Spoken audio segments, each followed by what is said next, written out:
There's a secret buried inside your phone. It moves silently through your feed, watching what you love, what you hate, what you linger on for half a second too long. Every swipe, every laugh, every late-night scroll is a signal. And behind those signals stands a billion-dollar intelligence machine disguised as a social app. This isn't just about funny videos or dance trends. It's about power.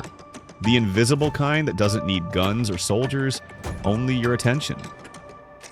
Because in the 21st century, attention is currency, and whoever controls it, controls the world. Welcome to the Shadow Bank. The story of how TikTok, the world's most addictive app, became China's most effective data weapon. When you open TikTok, it feels harmless, entertaining, almost comforting. The rhythm of videos, the dopamine hits, the sense that the algorithm knows you better than your friends. But that precision is not an accident. It's the product of one of the most advanced data systems ever created. And it all began in Beijing, in the offices of a company called ByteDance. Back in 2012, Zhang Yiming had a dream. He wanted to build an app that didn't just show people what they searched for, but what they wanted before they even knew it. His idea wasn't about creativity, it was about prediction. The algorithm would learn your behavior, then feed it back to you until it owned your desires completely. Most social networks rely on what you tell them. You like a post, you follow someone, you comment. TikTok didn't care about any of that. It learned to read the tiny, invisible signals you leave behind. How long you watch, how quickly you scroll, where your eyes pause, what time of day you open the app, how fast your thumb moves. Each gesture became a confession, each swipe a psychological fingerprint.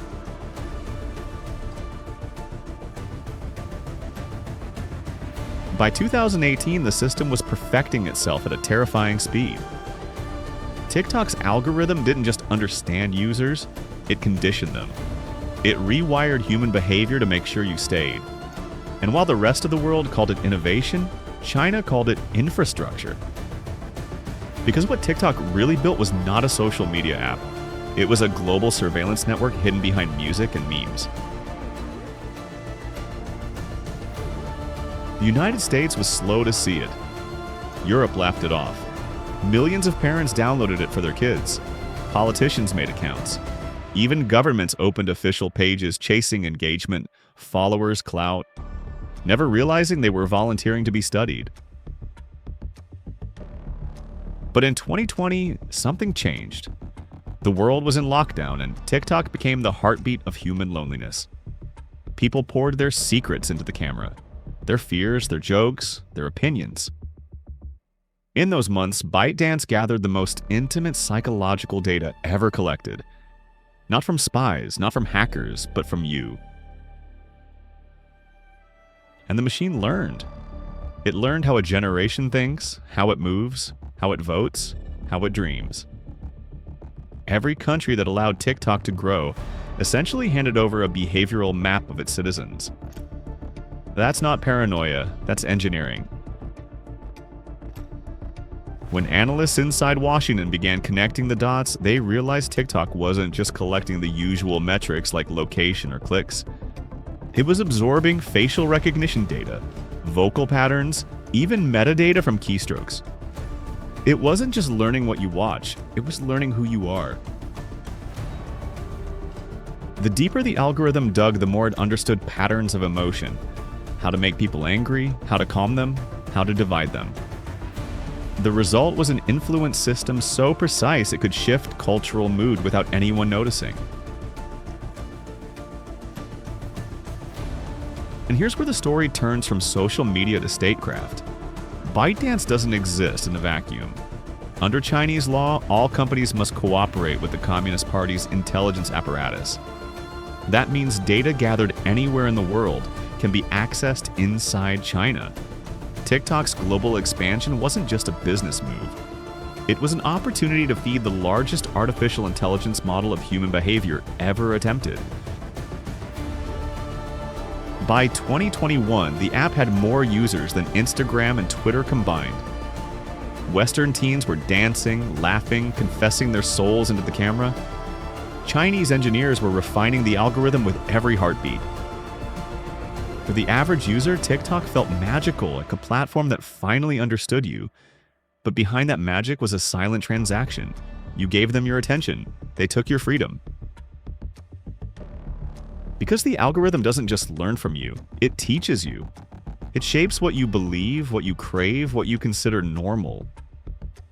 Over time, the feed becomes a mirror that doesn't reflect who you are. It creates who you become. In China, the sister app Douyin runs on the same core algorithm, but with one crucial difference. The content is curated for patriotism, discipline, and education. In the West, TikTok floods the feed with chaos, obsession, and distraction. Two apps, one system, opposite missions. It's not just cultural programming, it's strategic asymmetry. That's when intelligence analysts began to use a new word to describe TikTok: weaponized data. Unlike old espionage tools that stole secrets from the few, TikTok steals patterns from the many. It doesn't need to hack military databases when it can predict how millions will behave. It doesn't need to bribe politicians when it can quietly shift public emotion. That's the real power of the shadow bank. It trades not in money, but in minds. And while governments debated bans and restrictions, the algorithm evolved faster than any regulation could follow. TikTok's code was written to adapt, to disguise, to mirror whatever culture it entered. The result was a digital chameleon, Chinese in design, global in disguise. The genius of it all is that no one forced you to join. You volunteered. You handed over your data wrapped in laughter, your habits disguised as fun. You became the product and the resource at once. Experts in behavioral economics now call this the new form of soft colonization, not through armies, but through feeds. The weapon isn't fear anymore, it's comfort. The illusion of choice, while every decision is gently nudged by an unseen hand. When the US government began investigations, ByteDance denied everything. They claimed the data was stored securely, firewalled, unreachable by the Chinese state. Yet leaked internal reports told a different story. Engineers in Beijing could still access private user data from abroad. Even employees who questioned this were silenced or dismissed. But here's the unsettling truth. You don't need direct access to control people. All you need is the algorithm's power to shape what they see next. A teenager scrolling TikTok in London might be shown climate fear. Another in Texas might see political outrage. Another in Paris, endless beauty filters. Individually harmless, collectively strategic. Because when millions of minds drift toward division, instability becomes easy to manufacture. The power to predict human behavior at scale is no longer just a marketing tool. It's a geopolitical asset. And China, through ByteDance, owns one of the most powerful behavioral datasets in history. As the West argued about privacy policies and dance trends, Beijing understood something profound. The most effective way to control the world is not to suppress information, but to flood it. To drown truth in noise, emotion, and entertainment until reality itself becomes negotiable. And that's where TikTok's true genius lies. Not in stealing secrets, but in eroding certainty. Because when you no longer know what's real, you can be made to believe anything. In this age of digital warfare, the algorithm is the new battlefield, and the human mind is the terrain. And yet most of us still treat it as harmless fun. But look closer. What if the endless feed isn't designed to entertain you, but to study you, to condition you, to map the soft tissue of your desires? This is not science fiction, it's happening now. The question isn't whether TikTok is spying on you, it's whether you even notice anymore, because while you're scrolling, it's learning. And as we move deeper into this investigation, we'll uncover how the app's growth was anything but accidental. How global expansion from India to Europe to the United States was part of a coordinated digital strategy. We'll see how shadow funds, military-linked investors, and political operatives shaped the algorithm that now shapes the world. TikTok may have started as a company, but today it's something far more powerful. A system that knows the rhythm of our thoughts, the pulse of our attention, and the architecture of our weakness. This is not just the story of an app, it's the story of us. The generation that mistook surveillance for connection and traded freedom for entertainment. And by the time we wake up, it may already be too late. Ooh. TikTok didn't take over the world by accident. It moved like water, flowing where resistance was weakest, spreading through culture faster than any government could react. Within a few years, it wasn't just a platform. It was a planetary habit. 1 billion people waking up, opening their phones, surrendering their first conscious thought of the day to an algorithm they didn't understand. What most users never realized was that every step of TikTok's global rise had been planned with surgical precision. In the beginning, ByteDance knew that launching a Chinese app in the West would never work. There was too much suspicion, too much history. So they bought a door into the Western mind. The door was called musical.li. It looked innocent enough, a lip-sync app for teenagers. But when ByteDance acquired it for nearly $1 billion, something fundamental shifted. Overnight, every musical.li user became a TikTok user. Servers were reconfigured, data streams rerouted, algorithms fused. What seemed like a fun rebrand was in fact a full-scale infiltration. Suddenly, ByteDance had access, not just to American audiences, but to their behavioral blueprints, their likes, their moods, their midnight obsessions. With that, the algorithm began its quiet conquest. The brilliance of TikTok's design is that it doesn't ask you to search. It removes the idea of choice altogether. You open the app and it decides what you see. The feed becomes an endless mirror reflecting your impulses back at you until you forget there was ever a world outside the screen.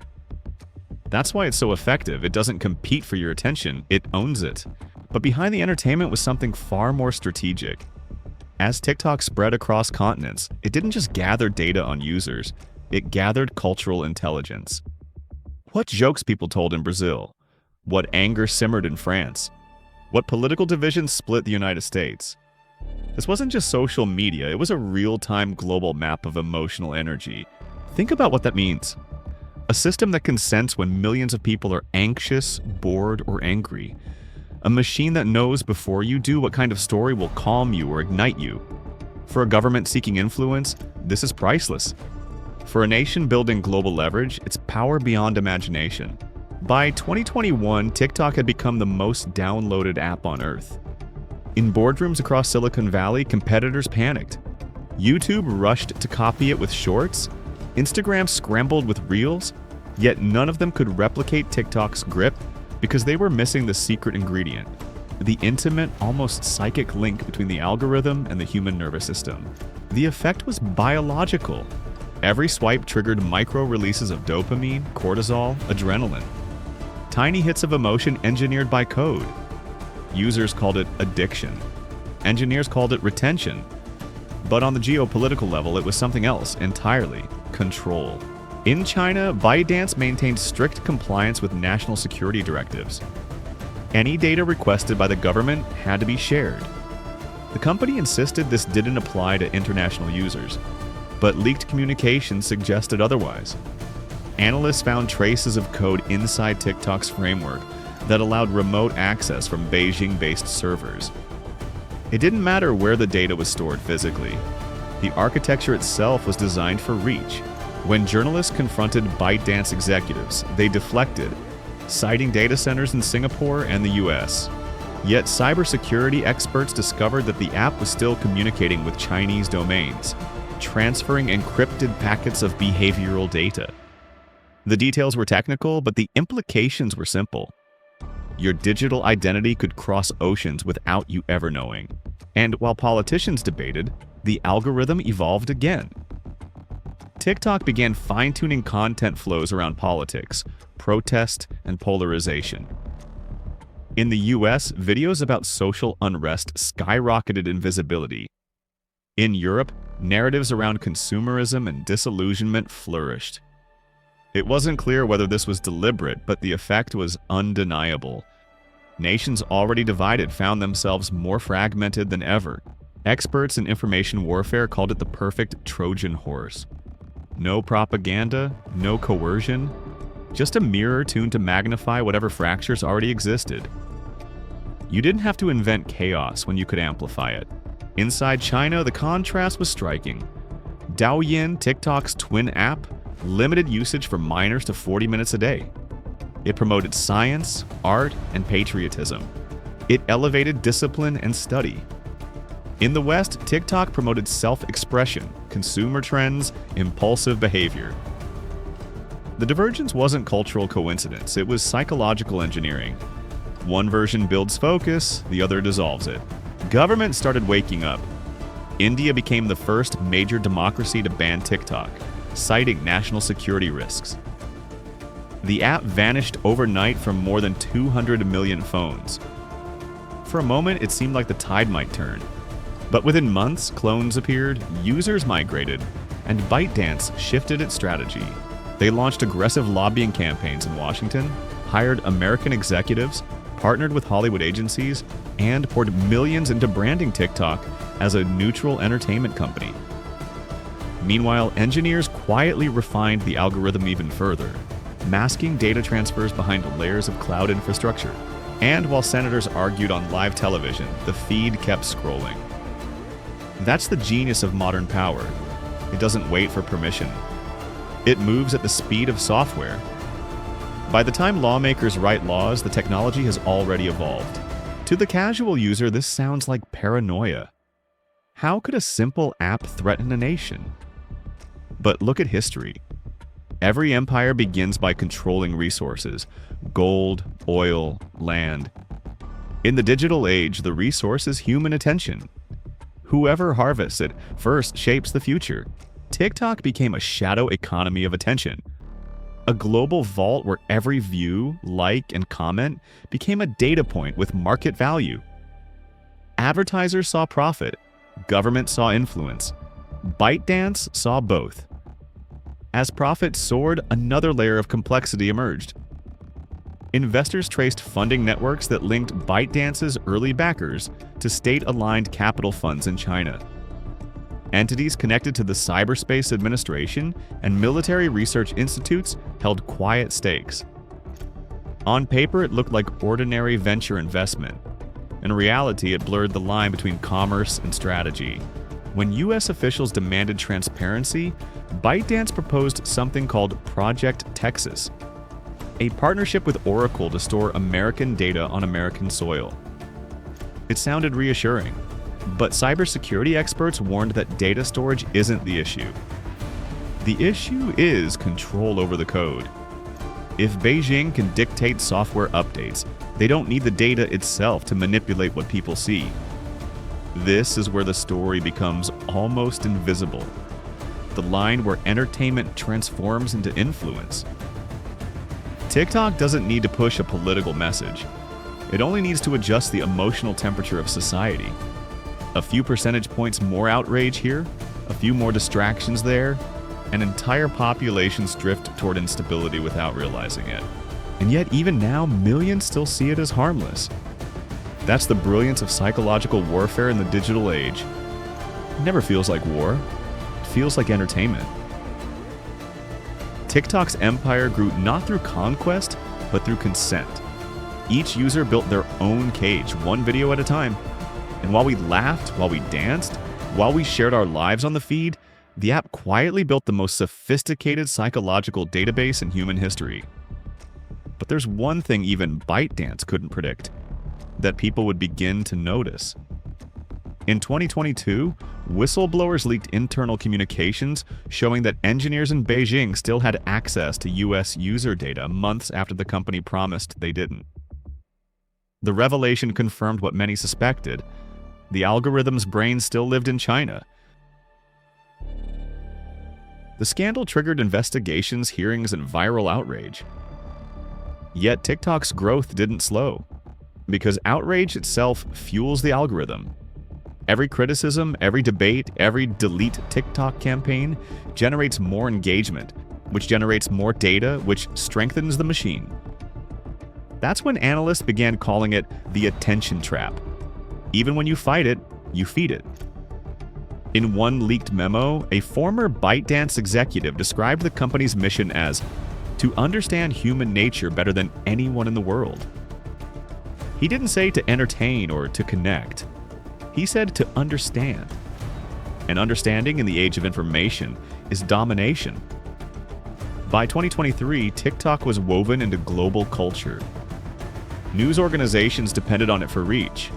Artists used it to break songs. Politicians used it to shape image. The algorithm no longer needed to infiltrate. The world had invited it in. And through it all, the same quiet machine kept learning. Every heartbeat recorded. Every reaction analyzed. Every human weakness archived for the next generation of artificial intelligence models. That's the paradox of progress. The more connected we become, the more predictable we are. And predictability is power. By 2024, the storm had arrived. Investigations, hearings, leaks, denials. The headlines blurred together into one question echoing across the world. What exactly does TikTok know about us? In Washington, senators raised warnings about national security. In Brussels, regulators prepared billion-euro fines. In London, debates turned into public outcry, but for most of the world, the question wasn't about politics anymore. It was about identity. Because what happens when your reflection isn't really yours? When a machine knows your laughter patterns, your sleep schedule, your insecurities, and your desires, what remains of free will? The truth that slowly emerged was darker than anyone imagined. Internal reports confirmed that TikTok's algorithm wasn't just collecting data. It was training next-generation artificial intelligence systems capable of predicting emotional responses with terrifying accuracy. These systems were then integrated into ByteDance's broader ecosystem, feeding insights into everything from advertising to behavioral analytics. Essentially, every user on TikTok had become a living test subject in the world's largest psychological experiment. And the experiment was working. Researchers studying the app's influence found that TikTok could alter mood, perception, and even political opinion with algorithmic precision. Not by telling people what to think, but by shaping what they felt. It was subtle, invisible, almost beautiful in its efficiency. And that's what made it so dangerous. In the Cold War, power was measured in nuclear warheads. Today, it's measured in terabytes. While governments scrambled to react, a deeper realization began to spread among the public. The war for data had already been lost. Our movements, voices, and faces were archived in invisible databases across the planet. TikTok was only the most visible symptom of a much larger disease, but it also became a mirror reflecting something uncomfortable about ourselves. Because the truth is, we didn't lose our privacy by force. We gave it away willingly. We traded it for convenience, for amusement, for the comforting rhythm of endless content. We didn't notice the cage because it was entertaining. The more the algorithm learned, the more it understood how to keep us scrolling. Outrage, compassion, nostalgia, fear, all calibrated like instruments in a psychological orchestra. And as each of us played our part, the machine grew stronger. By now, even the creators who made their fortune on TikTok were questioning it. Some confessed they felt trapped by the very system that made them famous. The algorithm that once rewarded creativity now dictated it. Trends replaced thought. Virality replaced value. The line between expression and manipulation blurred until no one could tell the difference. It wasn't just social control, it was emotional colonization. In Beijing, the government watched as the app reshaped global perception of China, not through propaganda, but through normalization. As long as the West stayed distracted, divided, and addicted, there was no need for confrontation.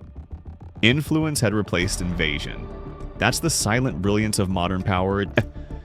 It doesn't break you, it persuades you. As whistleblowers revealed more, another layer came into focus. ByteDance had built internal dashboards capable of tracking real-time viral trends across continents. These dashboards didn't just show what was popular.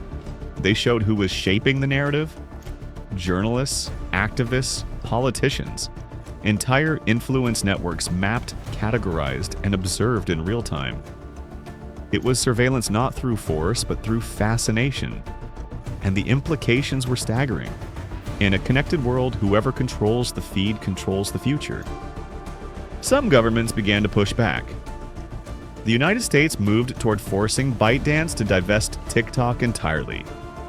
The European Union passed stricter digital sovereignty laws. Yet even if TikTok disappeared tomorrow, the algorithmic infrastructure it created would remain. Copied, refined, embedded in every corner of the internet. You can ban an app. You can't ban an idea. Because the real revolution isn't TikTok itself. It's what it taught the world about control. For the first time in history, power no longer needs violence to conquer. It only needs understanding.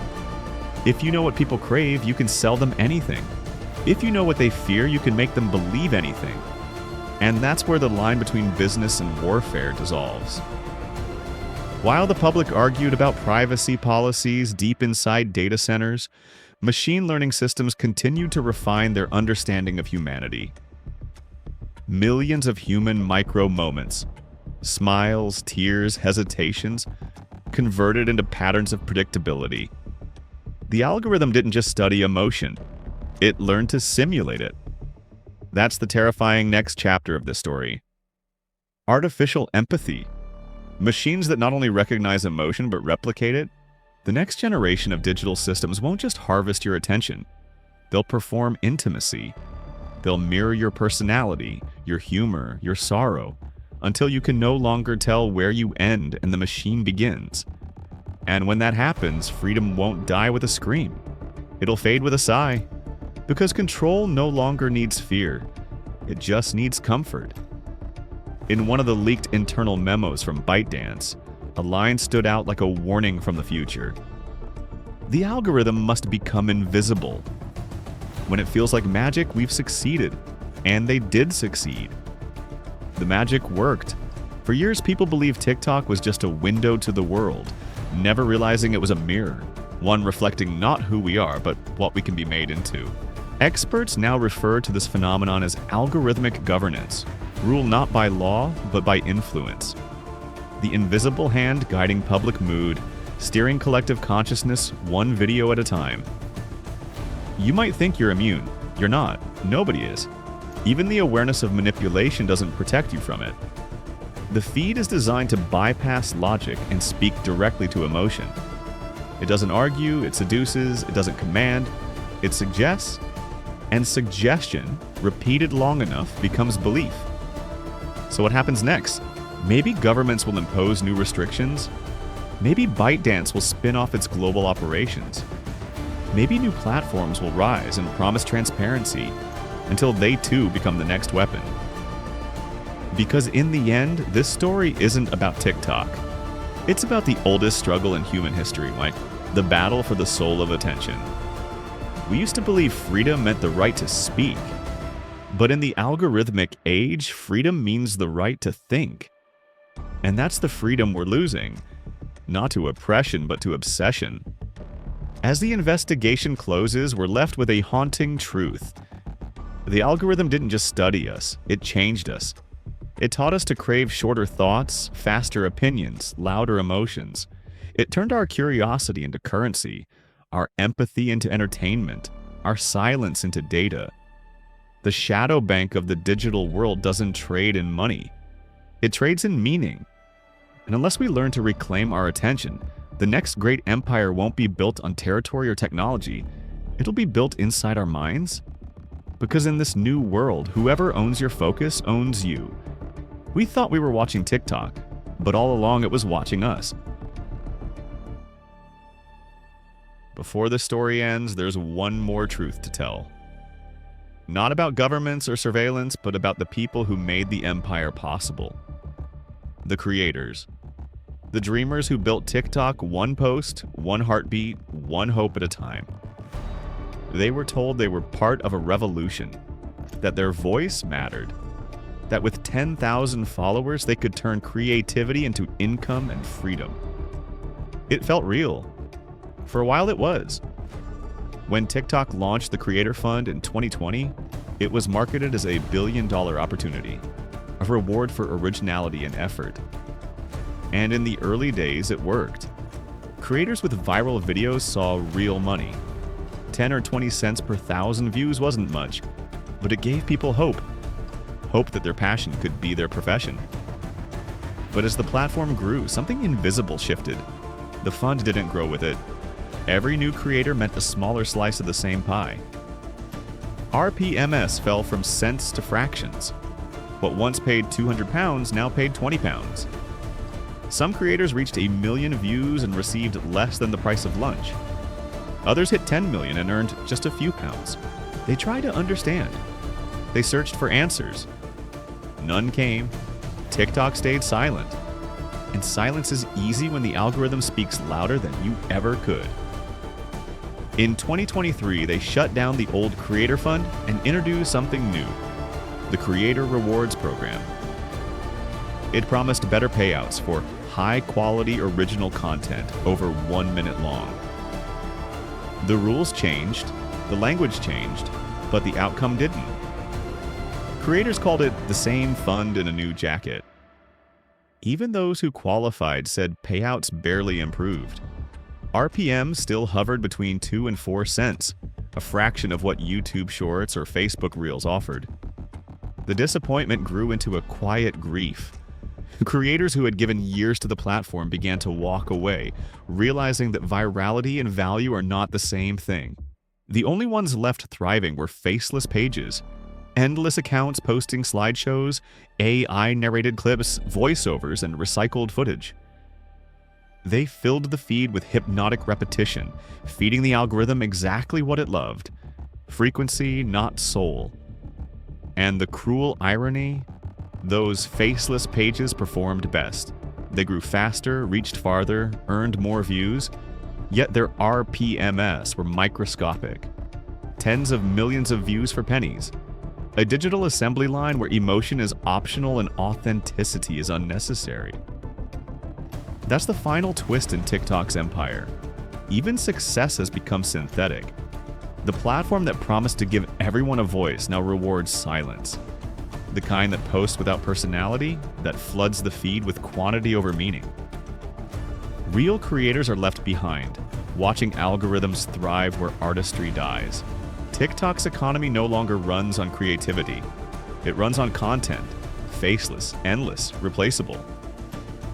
Meanwhile, another part of the empire flourishes. TikTok Shop. While the Creator Fund shrank, the shop exploded. Suddenly, the app wasn't just entertainment, it was retail. The feed turned into a bazaar of products and promises. Every scroll brought another ad disguised as a recommendation, another influencer selling something instead of saying something.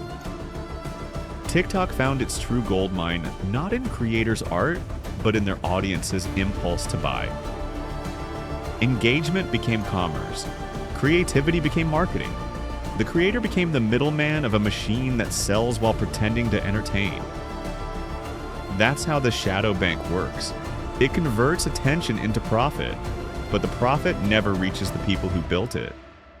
The algorithm doesn't pay for meaning, it pays for motion. It rewards whoever keeps the feed alive. And that's why the RPMs keep falling. Not because there's no money, but because there's too much content and too little humanity. Every scroll is another unpaid second in the world's largest psychological factory. Every creator who stays is another worker in an empire that doesn't know their name. The Creator Fund was never a reward. It was a retention tool. A promise designed to keep hope alive just long enough for the machine to replace passion with automation. And now, as faceless pages rise and creators fade, one truth remains. TikTok never needed your name or your face. It only needed your attention. Because attention is the new oil. It powers the algorithm, it fuels the data, it feeds the shadow bank, And when the attention runs out, the system moves on to the next user, the next trend, the next dream. That's the cost of the world we built. A marketplace of emotion where every view has value, but every person is replaceable. TikTok didn't just change social media, it changed the meaning of creation itself. It turned art into analytics. It taught a generation that performance is participation and silence is failure. And when the payouts vanished and the RPMS collapsed, what was left was the truth we all ignored. The algorithm was never your partner, it was your employer. And your labor built its empire. So as the feed keeps rolling and the world keeps scrolling, one question remains. If every voice becomes faceless, if every story becomes a loop, if every creator becomes another line of data, what will be left of us? Because the shadow bank doesn't just take our privacy, it takes our purpose. And unless we learn to reclaim our attention, the next empire won't be built on territory or technology. It will be built inside our minds. We thought we were watching TikTok, but all along it was watching us.